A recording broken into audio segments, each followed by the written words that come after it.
because today is all about the way that you two fantastic companies have teamed up together to come up with something really quite innovative and should be quite exciting. If anything, the amount of registrations we had of people looking to get on this webinar it shows it's caught the people's eye.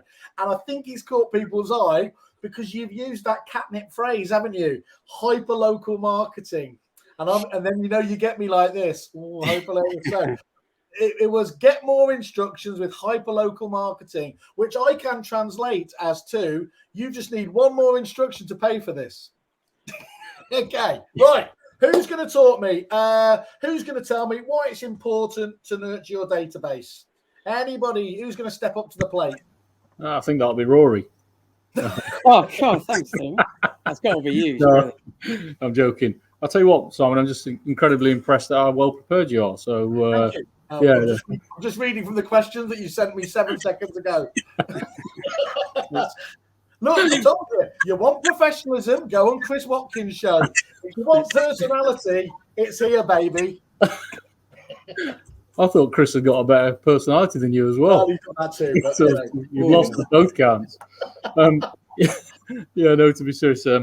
Why is it important to nurture your database? It's incredibly important. I think one of the key factors for me to really consider is, as an agency, because you're inundated with incoming leads, that inside your CRM, to keep your database tidy, to just focus on what is hot today, you archive quite a lot of contacts, and therefore, where Brief Your Market really fits in is, focusing on today's business is incredibly important, but there's always tomorrow, and when leads ebb and flow, that's where BYM can be just adding that 20% more, 30% more of leads and inquiries to really bolster the business and drive it forward into hyper growth. So there's loads of factors inside nurturing your database. Obviously, first of all is the quick wins, but then you've got generating more landlords, generating more mortgage renewals, etc., and the plethora of other factors that BYM bring to a business. So you hit on something there that resonated. Just one thing, but and that was the point where in a CRM system, in days gone old, users would hate, actually a bit worse than that, they would be terrified of putting stuff into the archive because it was lost forever. Now, the good news is with modern day CRM systems is that actually it is easy to recover it, but quite often it does become that out of sight, out of mind, don't they? And people just, once they put it into there, that's a vital part of what BYM is all about, isn't it?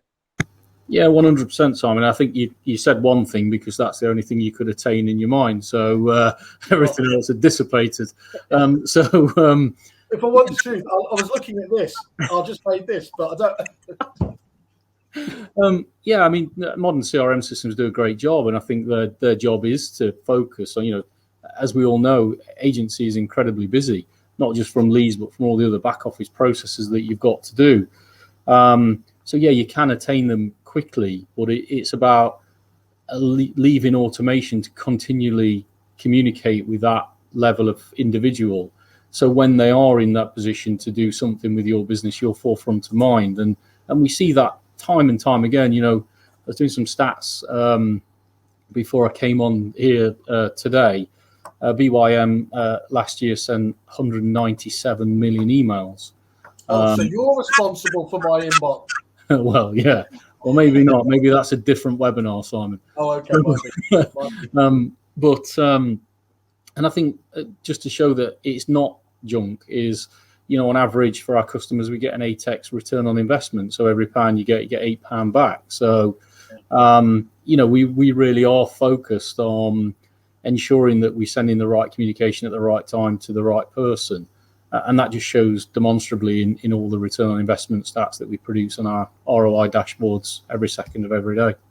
Yeah, I think I was just going to say the bit about staying in touch is key for me, because, you never know when someone's going to move, do you?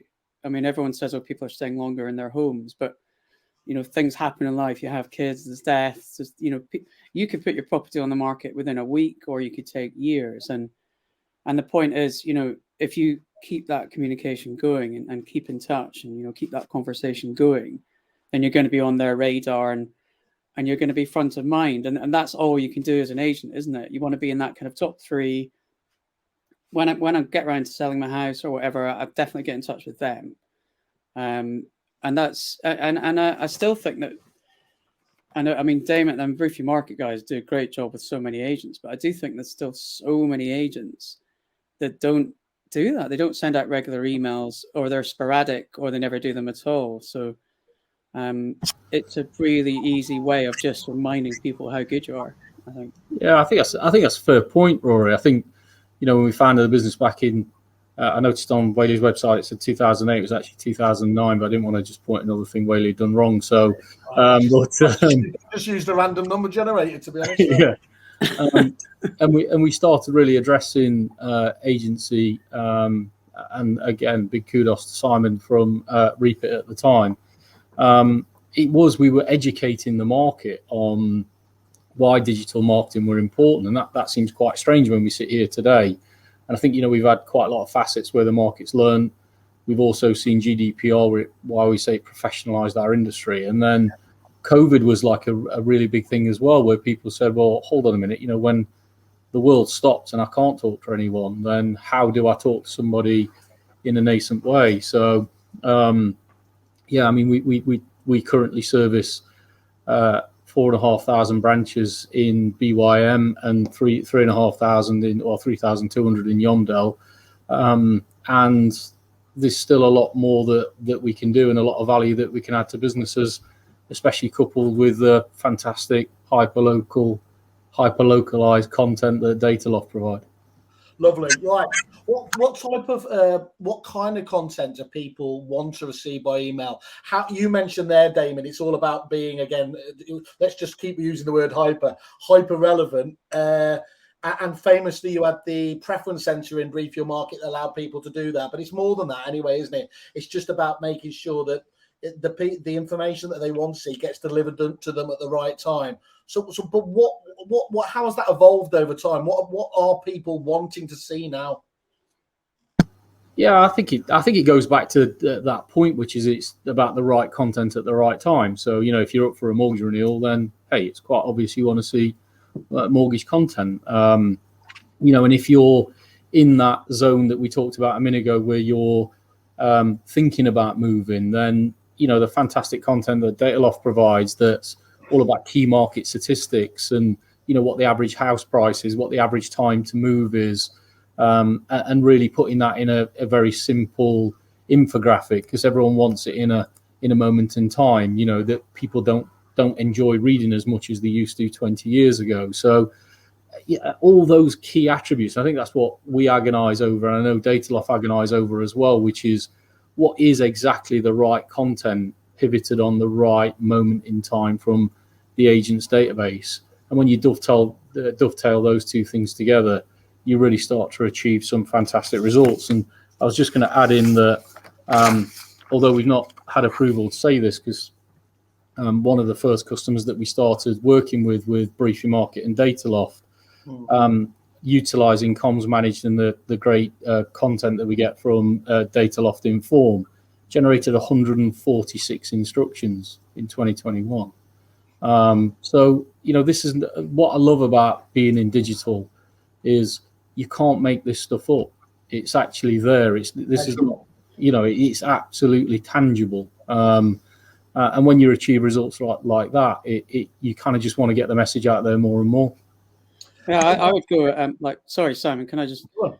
I mean, I would actually say, what kind of content do people want to receive? I think people only want to receive something that's actually useful and relevant to them. I mean, I would actually go that far.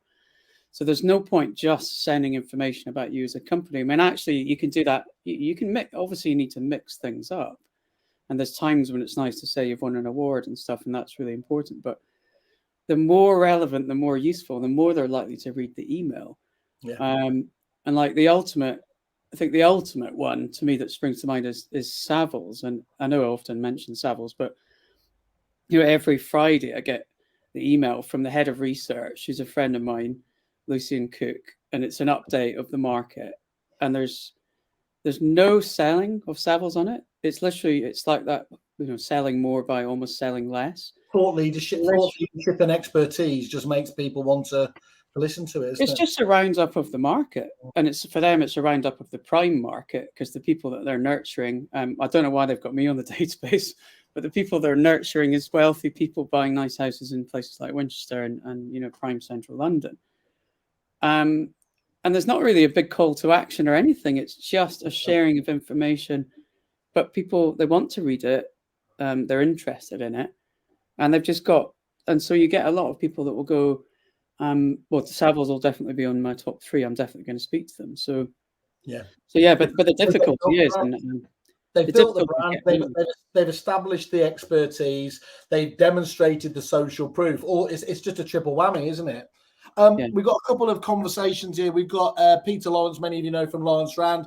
Lawrence Rand works with Brief Your Market and Dataloft, great suppliers, never standing still and always looking to improve their companies. Thank you, Peter. Lovely feedback. We have generic Facebook user do a Jackie Weaver on me, which I don't really get, but I'm assuming they want something bad to happen to me is what I take from that. So we're going to skip past that one now.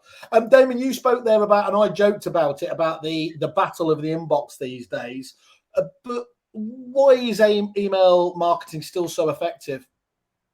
I think it's the simple concept. I just want to say a massive thanks to Peter Lawrence as well. I think, he talks about moving companies forward.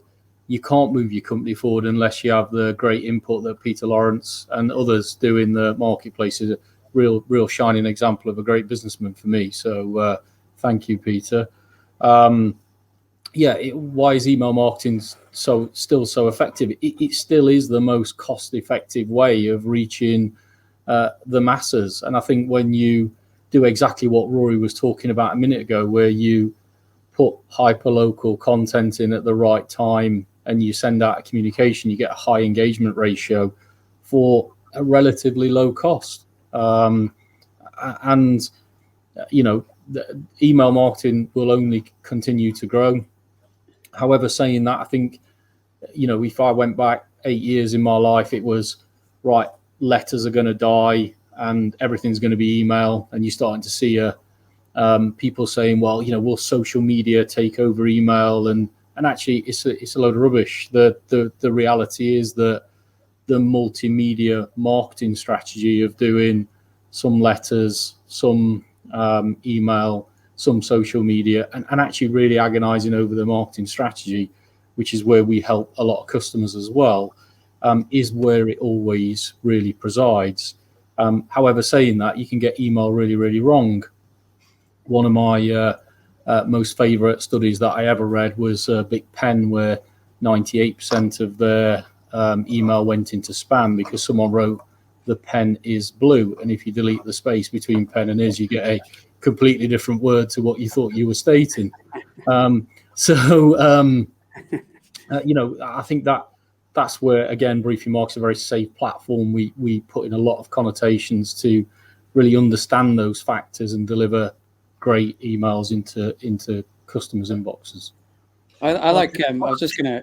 There's this. Sorry, Simon. Whenever I speak to you, I have to quote something from Seth Godin. That's right. I'm a bit of a because you associate me at that level with Seth Godin is what I'm reading into that. Well, you're much better looking, but you're on the same intellectual level.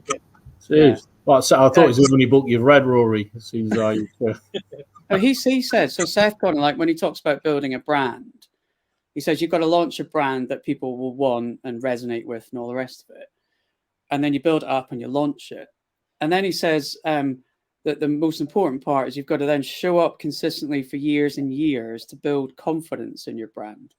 And that's the bit where a lot of us fail as companies. We launch it, we get it out there, and then we don't nurture it and promote it. And actually, apart from social media, how else would you? Email is the most appropriate way of just keeping that ticking over.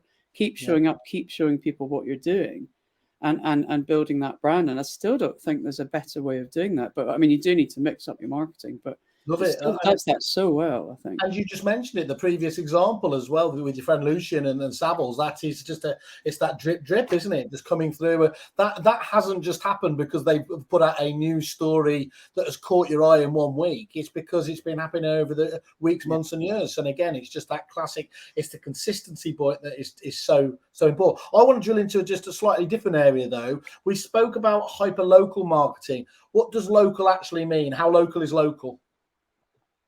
Shall I do that? Yeah, I mean, when we're talking about Dataloft Inform, which we go right down to postcode sector level. So you know, I mean, you're not doing just generic, town. It's not like just Wrexham, is it? You're able to drill down into much more detail than that. Yeah, I mean, talking about the market as a whole is great for sharing on email by an agent. Talking about your town is even better. But then if you can go right down to the area that someone actually lives in, it's got that real wow factor because you can't get more relevant.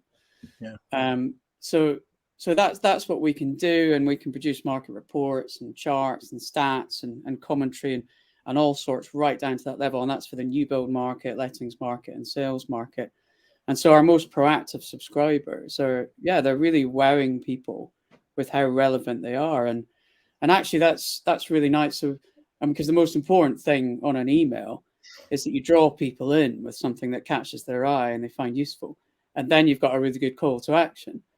And it's such a natural fit to draw people in with maybe a killer stat, not give too much away in the email, for example. And then the obvious call to actions. You've talked about your town. You've said what's going on really locally. Now find out how much your house is worth. And so we find, so when we do, Brief Your Market plus Dataloft Inform emails, we get a lot of people clicking for a free valuation. And it's such an obvious step. So to then go right down to what's happening with my particular property. So, and I think actually estate agents are really lucky because in other sectors, it's quite hard to find content to share with people. It's really hard work. But you say that, Rory, but I've got 6,000 doses of Viagra in my back room. So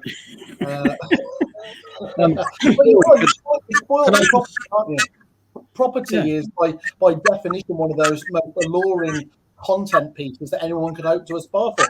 Everyone loves it. Everyone loves talking about it. So it's the most obvious thing for an agent to share. But it's obviously difficult to get hold of that information and get hold of really good information. Yeah, Rory, can I just add in? I think one of the reasons why we're blown away with what Dataloft do and Data Inform, I never know which one to call it, to be honest. So I'm just going to start saying data. Is it's not just about the content that Rory's company produces.